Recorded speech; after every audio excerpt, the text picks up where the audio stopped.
नमस्कार। आज हम भगवत गीता के 7वें अध्याय ज्ञान विज्ञान योग के श्लोक 8 से 12 पर थोड़ी गहराई से बात करने वाले हैं। जी।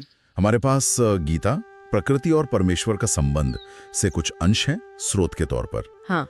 और देखिए, मकसद ये समझना है कि भगवान कृष्ण कैसे कहते हैं कि ईश्वर सिर्फ मंदिरों में नहीं बल्कि हमारे चारों ओर, मतलब प्रकृति में, जीवन के हर हिस्से में है। बिल्कुल। शुरुआत ही बड़ी दिलचस्प है ना। हाँ।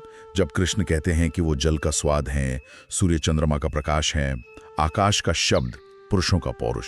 हाँ, ये बहुत ही गहरा दृष्टिकोण है।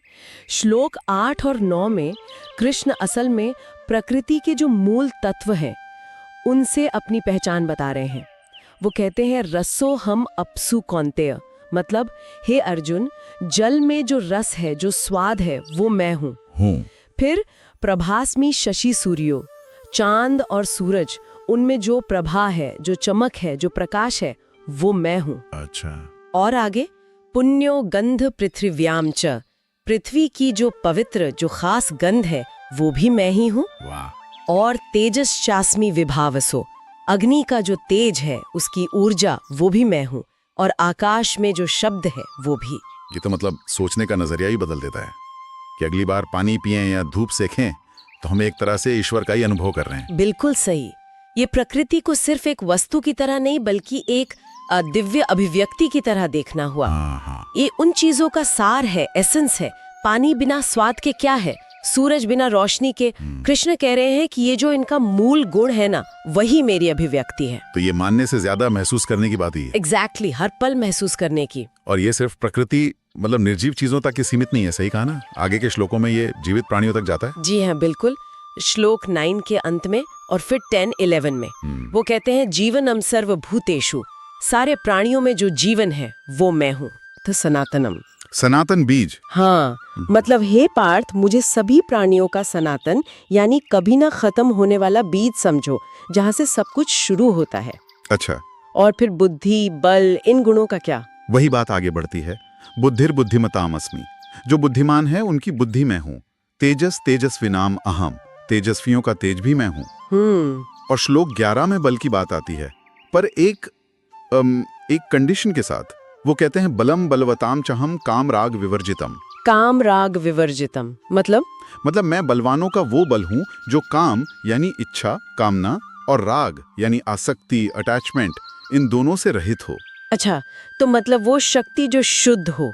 हाँ। जिसमें स्वार्थ या मोह ना हो, जैसे शायद किसी सैनिक का देश के लिए लड़ना। हाँ, आप ऐसा समझ सकती हैं, एक शुद्ध उद्देश्यपूर्ण शक्ति।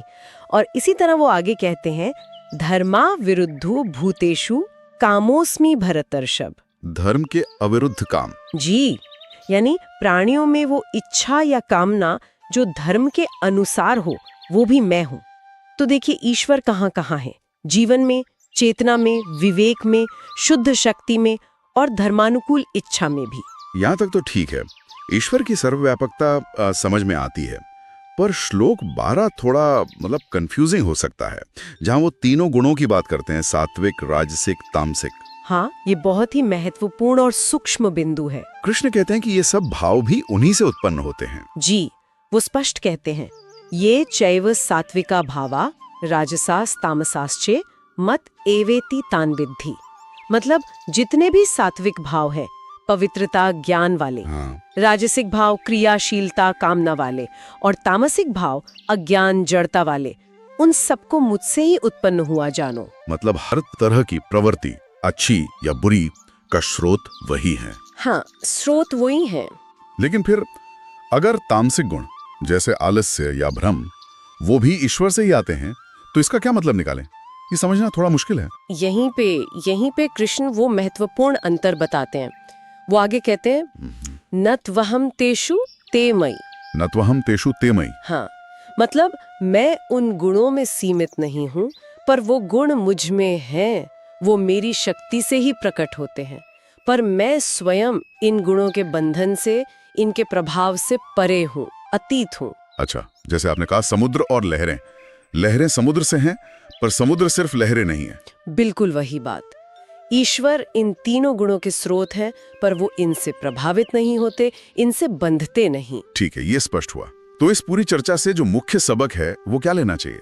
देखिए, सबसे बड़ा सबक तो शायद यही है कि ईश्वर को किसी एक जगह, किसी मंदिर या मूर्ति में बांधकर न देखें।